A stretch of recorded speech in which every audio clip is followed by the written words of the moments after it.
Can the Virginia Lottery have your number? In the lottery's new game Cash Pop, you play one of 15 numbers. But not just any number. Play the one that speaks to you. Chill with Lucky 7 or try to clear 13's bad reputation. I personally like 13, but that's just one of 15 numbers that could win you up to $2,500.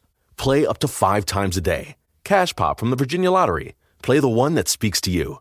Drive to your closest retailer. For odds and more information, visit VALottery.com.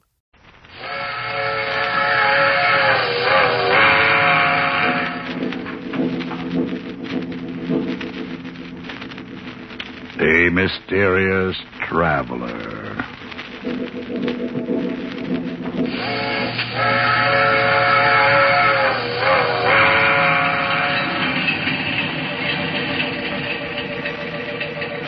This is the mysterious traveler, inviting you to join me on another journey into the realm of the strange and the terrifying. I hope you will enjoy the trip, that it will thrill you a little and chill you a little. So settle back, get a good grip on your nerve, and be comfortable, if you can.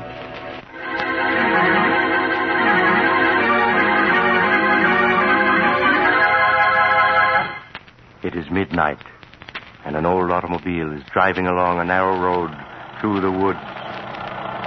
At a point where a second road, even narrower, crosses the first, the car stops. Here you are, young fella. This is the professor's place. Is it? All I can see is woods. It's up that road about 50 yards. Look sharp and you can see the light shining between them 2 trees. Huh? Oh, yes, I see it now. Then I guess I get out here. Would you hand me my bag, Sheriff Ramsey? Right. Here you are. Thanks. And that's $1 I owe you, right? Yep, thank you. You know the professor, do you? Yes. I was Professor Clark's laboratory assistant back in college 10 years ago. Oh. Why? I was thinking maybe you could drop a hint to him. A hint? What kind of a hint? Well, that there's been some talk in town of running him and that man of his, that Barton fell out of the county. Running Professor Clark? Oh, you're not serious. Yep. Of course, it's just talk. So far. But what has anybody got against Professor Clark? There isn't a milder man in the world. Well, maybe so, but folks has got wind of what happened at the state penitentiary over in Hillvale last year. Sheriff, you're talking in riddles. What did happen? The professor went over there when they hanged Richard, that hold-up killer. Uh-huh. And the warden gave the professor the murderer's brain. That's what happened. Well, what of it? Professor Clark is a great authority on nerve and brain tissues. Maybe he wanted it for research purposes. I'm not saying he didn't. I'm just telling you how folks are talking. They think he's keeping that brain in a big glass jar and making it grow. Oh, that's perfectly ridiculous. Well, they don't think so. They got the notion that brain is as big as a bull calf by now, and they're afraid someday it'll escape. Sheriff, for a minute I was taking you seriously. A brain as big as a calf? Oh, I'm not saying I ever believed it, but it'd be a good idea if the professor'd give folks the notion of what he's really doing in that laboratory of his, with that Barton fella to help him. Then maybe the talk would die down. I understand. All right, Sheriff, I'll mention it to him. Well, then I'll be getting on. Good night, young fella. Good night, Sheriff. Right up that road about 50 yards. You can't miss it.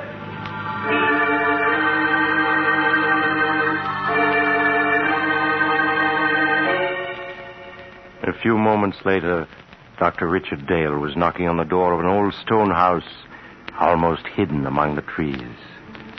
A frail, white-haired old man answered the door. An old man who could hardly speak in his joy as he gripped Richard Dale's hand. He led the way down a long hall to a great room where strange equipment took up almost every inch of space. Retorts and electric furnaces, generators, batteries, and great glass vats. Dr. Dale stared around him in intense curiosity as Professor Clark helped him off with his hat and coat. There. Now, sit down, Dick, my boy. Sit down and let me get a good look at you. So, you got my letter? Oh, yes, of course you did, or you wouldn't be here. Thanks, Professor. Yes, I got your letter. And it made me so curious I took the first train. You promised me a surprise. Well, is this it? This amazing laboratory? No, my boy. Come to that in a moment after you've met Barton, my assistant. Barton? I don't seem to know the name. Should I? No, he's not famous yet. But he will be. He's been with me only a few months, but I couldn't get along without him. He certainly sounds interesting. You'll like him, I'm sure you will. Barton. Yes, Professor? Dr. Dale has arrived. I want you to meet him. Why, of course. How do you do, Dr. Dale? We've both of us been looking forward to your visit. How do you do? Yes, the professor's letter made me so curious I couldn't stay away. I'm still wondering what the great surprise is he promised me. You'll see, Dick, in just a minute. My curiosity's at fever pitch. Well, it's time to satisfy it. Barton, is Alpha making some coffee? Yes, he started it when we heard the car. Alpha? Who is he? Our general man of all work. Truly amazing fellow. Here he comes now.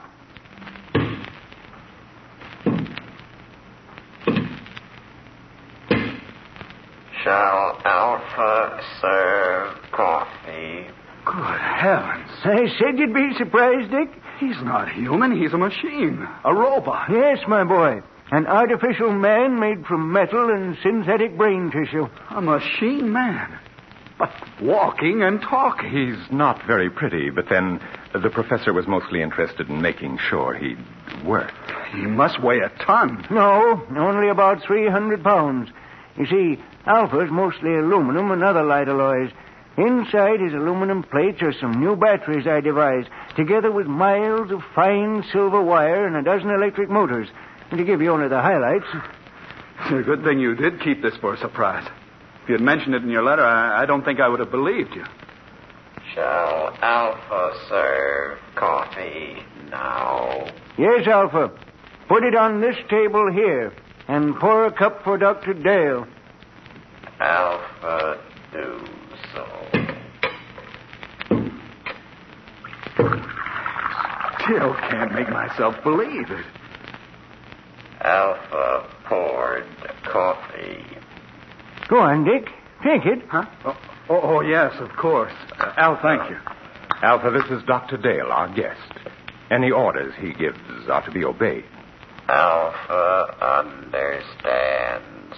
He looks clumsy, but he poured the coffee as well as a man could. Yes, my boy, Alpha has capabilities you'd never suspect to look at him. Here, I'll show you. Alpha. Alpha hears. The fireplace needs more wood. Put on that big log there. Alpha do it.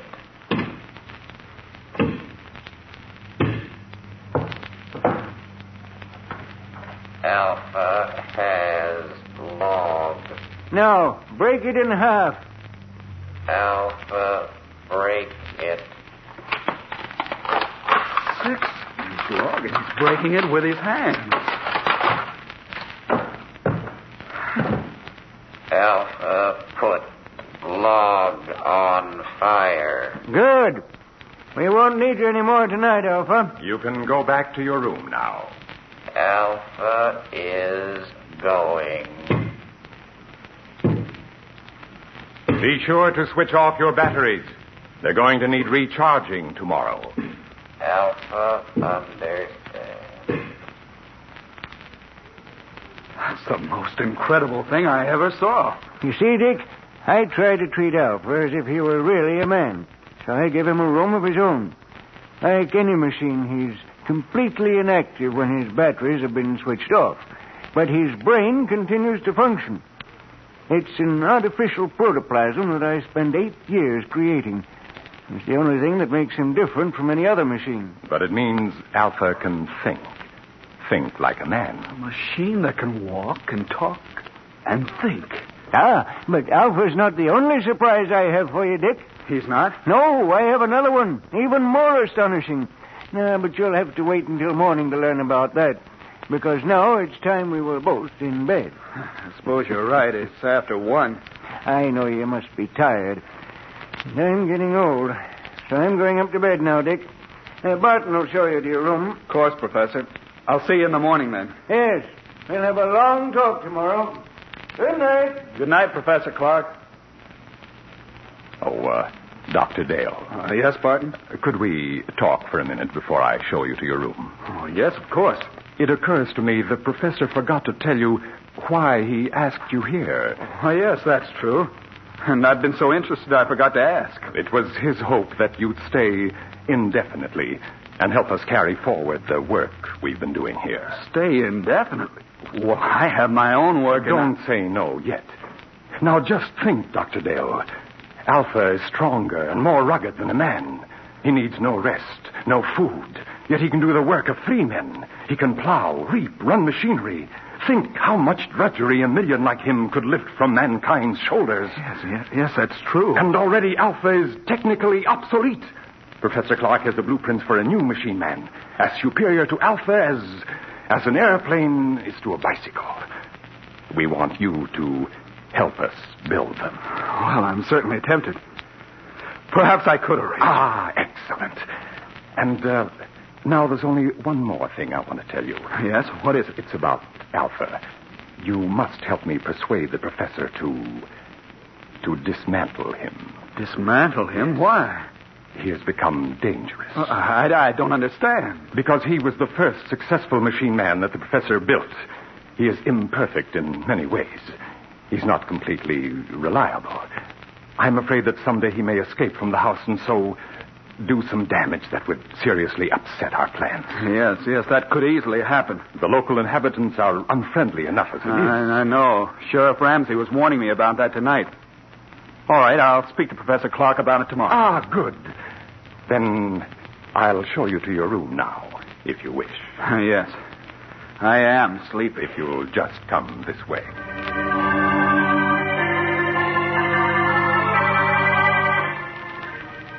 His mind in a whirl of amazement, Dr. Dale retired and finally fell into an uneasy sleep. How long he had slept, he did not know. And abruptly he woke with a scream ringing in his ears. Help! Dick! Help! Quick! The cry came from downstairs. Dr. Dale leaped from his bed and raced down to the lower floor. Dick! Help! Help me! In the lower hall, he found Barton hammering on the heavy door of the laboratory. Professor Clark! Professor Clark, what's wrong? What's happened? It's the professor. I heard him call for help. Yes, so did I. It woke me up. The door's locked. He must be in there, but there's no sound in there now. Well, we've got to break the door down. Yes. Put your shoulder beside mine. Right. You ready? Ready. And shut.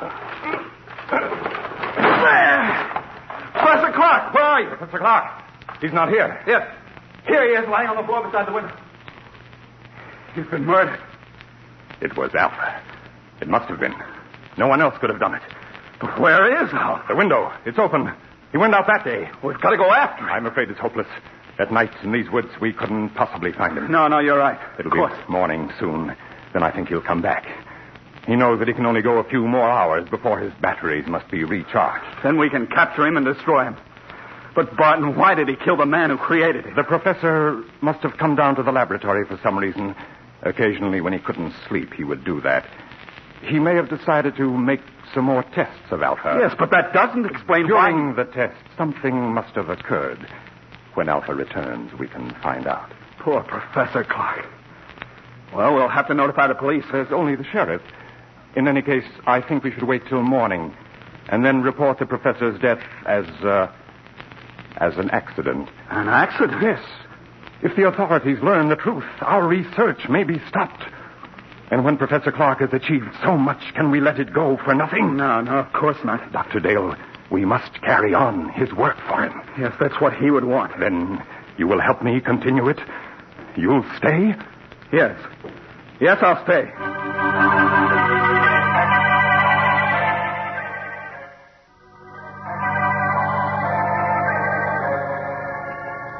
Greatly upset by the tragedy, Dr. Dale returned to bed and at last fell into an uneasy sleep, haunted by dreams of Alpha, the metal monster Professor Clark had created. When he awoke, the sun was shining, and he could hear Barton moving about downstairs. He dressed and went down to find Barton getting breakfast ready. Oh, good morning, Dr. Dale. Good morning, Barton. Any sign of Alpha? Not yet. Well, we ought to start a search for him. But first, I think you ought to eat breakfast. Everything's ready. Oh, all right. Some coffee anyway. Yes.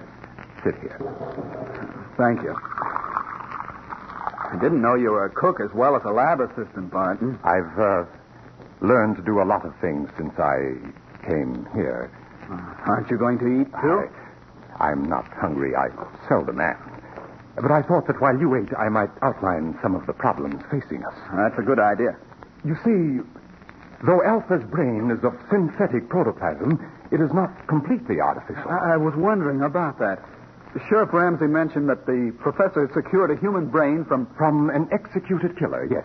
The professor found that to give life to his artificial brain tissue, it was necessary to add a small amount of tissue from a real brain. I see. If the real tissue gave life to the rest. Of course. Yes, but in this instance, it may have tainted Alpha's brain with the murderous impulse of a killer. Yes, that sounds plausible. So our first problem will be to obtain untainted brain tissues to blend with the artificial tissues we will make according to the professor's formula. That should give us no trouble. Well, I can get what we need through the research laboratories where I'm connected. Then that solves our worst problem.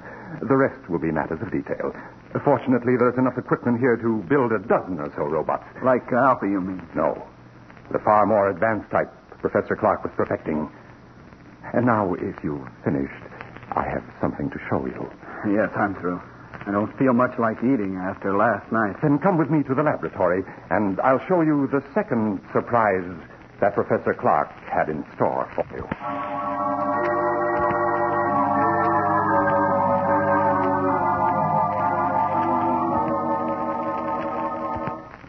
Here we are. Now, what I'm going to show you is in this box. Another robot? Yes. A second mechanical man the professor built a few months ago. This one, though, was a failure. You mean it wouldn't work? It worked too well. I don't follow. It was too intelligent. Professor Clark called it Beta. And Beta's brain power was greater than that of any human scientist who ever lived. But Beta was insane. Good Lord. He represented, however, a tremendous technical advance. Look. It looks exactly like a human being. Yes. Professor Clark used me for a model when he built Beta. It's an excellent likeness. Touch the face, Doctor. All right.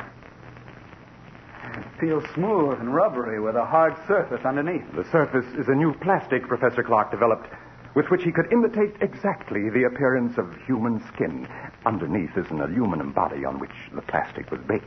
I see. Beta's hair, eyes, and teeth are all artificial, too. But he walked and talked and acted so much like a human being that no man alive could have guessed his secret. No, he would have fooled me completely. And you say he was insane? From the human viewpoint, yes. He considered himself superior to the human race. With his enormous brain power, he intended to make himself ruler of the world. You're joking. Not in the least. That was why Professor Clark destroyed him just in time. He had made plans to take over this laboratory and construct dozens of mechanical men like himself. And then, with their help, he was going to enslave all mankind. Barton, if that could happen once, it might happen again.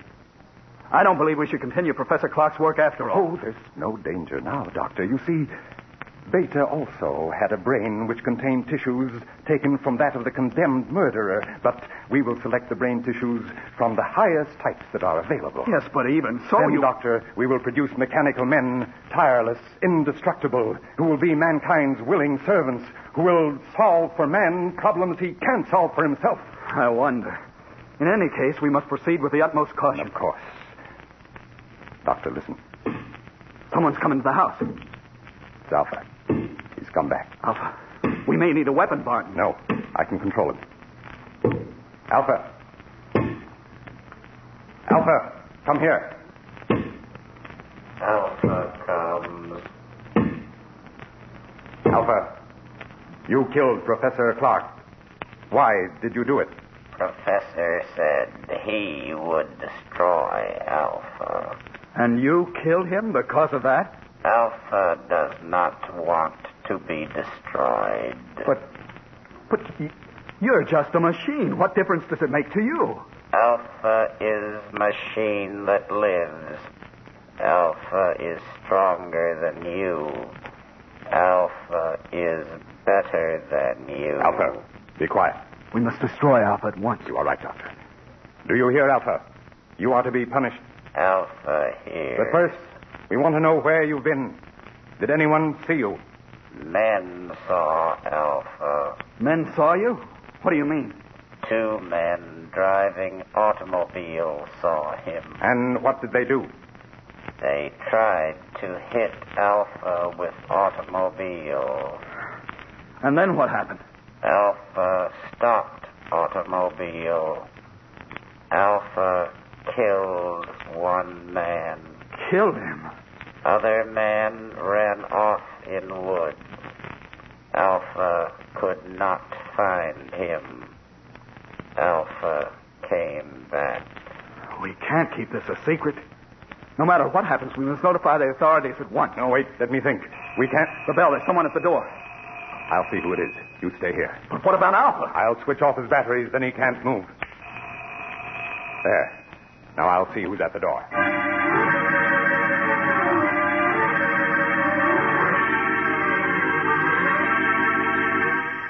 Dr. Dale waited while Barton went to the door. He heard the door open and recognized the excited voice of Sheriff Ramsey speaking. Then a moment later, Barton came back into the laboratory, followed by the sheriff, who held a revolver in his hand. But, Sheriff, if you'd only let me explain... Never mind that. You're coming with me, both of you. Dr. Dale, perhaps you can reason with the sheriff. He insists that we're under arrest. Yes, and I'm taking you to the lockup. The professor, too. Where is he? Professor Clark is dead, Sheriff. Dead? He was killed last night when an experiment he was engaged in went wrong. An experiment, huh? I suppose it was an experiment that crushed the life out of him. It crushed the life out of Jed Thompson an hour ago down the road and scared Fred Jennings so bad all he can do is jabber about monsters. It's true. The thing that killed both the professor and Thompson is an experiment. It's standing there behind... Behind... A machine. A man made out of machinery. Oh, don't be alarmed, Sheriff. It's perfectly harmless now. It is a machine man which Professor Clark built. Unfortunately, it got out of control. I don't believe it. I don't blame you, Sheriff, but that's the truth. I think I can convince you. What are you doing? Stand still. I'm simply going to switch Alpha on. There. Now he can move and speak as well as you and me. That thing talk? You're lying. You're up to something. Alpha, will you tell the sheriff that it was you who killed Mr. Thompson? Alpha killed him. He tried to hit Alpha with car. So that's what the professor was up to all this time. Building that thing. Now, Sheriff, surely you realize that we are not murderers. Maybe not, but you'll come to jail just the same. You're partly responsible anyhow. But, Sheriff... Anyway, it's for your own protection. There's a mob on its way out here from town. They're going to burn this place down. What? I got to put you in jail for your own safety. They're ready to lynch you right now. Burn the place down? That's what I said. So turn that machine thing off and come along. We ain't got much time. No. All this equipment, machinery, the professor's notes, they must not be destroyed. We must stop them. Yes, Sheriff, the loss to science... Never mind science. You got your own skins to worry about. That mob means business. Let's get started. I'm afraid we can't do that, Sheriff. You can't. I got a 6-shooter here that says different. We have no choice, Barton. Oh, yes, we have. Alpha, take the gun away from this man. What are you doing? Stop him! Stop him, or I'll... No! Let me go! Stop him! Too late. Too late, Dr. Dale. He's dead. Alpha crushed him. Yes, Dr. Dale. Now, you're a murderer. In a good cause. The life of one man or of a dozen men cannot stand in my way. You don't expect me to keep silent about this, do you? I think you will. Alpha. Alpha! He doesn't answer. His batteries have gone dead. That last burst of energy must have drained them dry. But it makes no difference. I think it does. A big difference. There, see this? It's Sheriff Ramsey's revolver with 3 bullets still in it. Now put your hands up. I must explain something to you, Doctor. You can talk, but if you move, I'll shoot. I only want to say that nothing is going to interfere with my plan to build more of the improved form of robots that Professor Clark perfected before his death. Robots who look and act so much like men, no one can detect them. They'll never be built. I intend to destroy all of Professor Clark's notes. They will be built by me. I shall build 10, 100, 1,000. Then I shall lead them with their superior intelligence to the mastery of the world. You're mad. Of course I should have guessed. No, Doctor, that's not the answer. I shall tell you the truth. And then You must die. Stand still or I'll shoot. You remember last night when the professor said he had another surprise for you? An even greater surprise than Alpha? Yes. That surprise, Doctor, was Beta, the second robot. So perfect it looked like a man, but so intelligent that human beings were as children in comparison. But Beta was destroyed. No, Doctor, Beta was not destroyed. But you must be destroyed. Stand back. Stand back, I say. All right, then I'll shoot. And now, Doctor, your bullets are gone.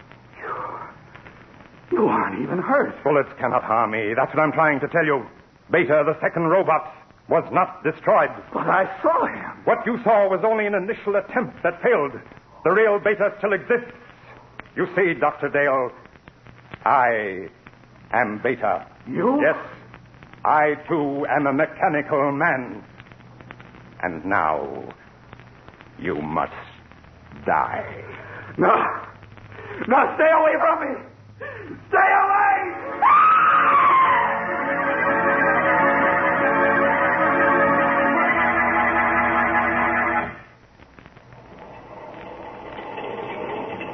This is the mysterious traveler again.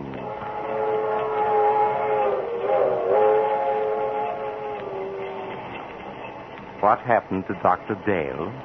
Why, he's still alive, but of course under observation in a hospital. In fact, it was he who told me the story. You see, the mob that was coming to burn down the house arrived just in time to save him. But Barton, or Beta as he called himself, escaped. He could hardly have survived all those bullets if he had been human, could he? I wonder if the story is true. Do you suppose that somewhere a strange individual who is really a robot is making other mechanical men, preparing to carry out Barton's plan to rule the world? Oh, you haven't time to talk about it now. You're getting off here. Well, I'm sorry. But perhaps we'll meet again soon. I take this same train every week at this same time.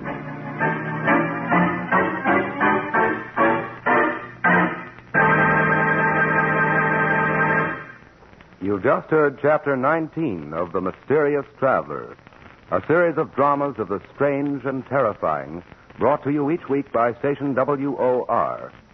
In tonight's story, Beware of Tomorrow, Will Hare played Dr. Dale and Don Randolph played Barton. Also featured were Maurice Tarplin and Philip Clark. The Mysterious Traveler, written by Bob Arthur and David Kogan, is directed by Jock McGregor. Original music was played by Doc Whipple.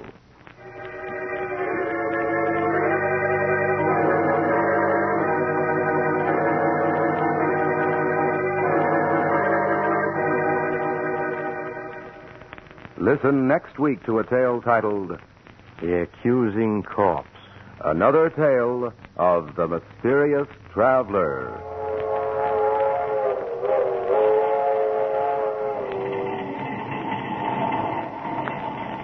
The Mysterious Traveler is presented over WOR Mutual every Sunday at 7 over most of these stations. This is Mutual.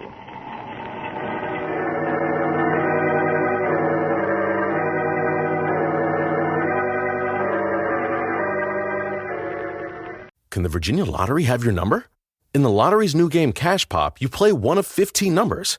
But not just any number. Play the one that speaks to you. Chill with Lucky 7 or try to clear 13's bad reputation. I personally like 13, but that's just one of 15 numbers that could win you up to $2,500. Play up to 5 times a day. Cash Pop from the Virginia Lottery. Play the one that speaks to you. Drive to your closest retailer. For odds and more information, visit VALottery.com.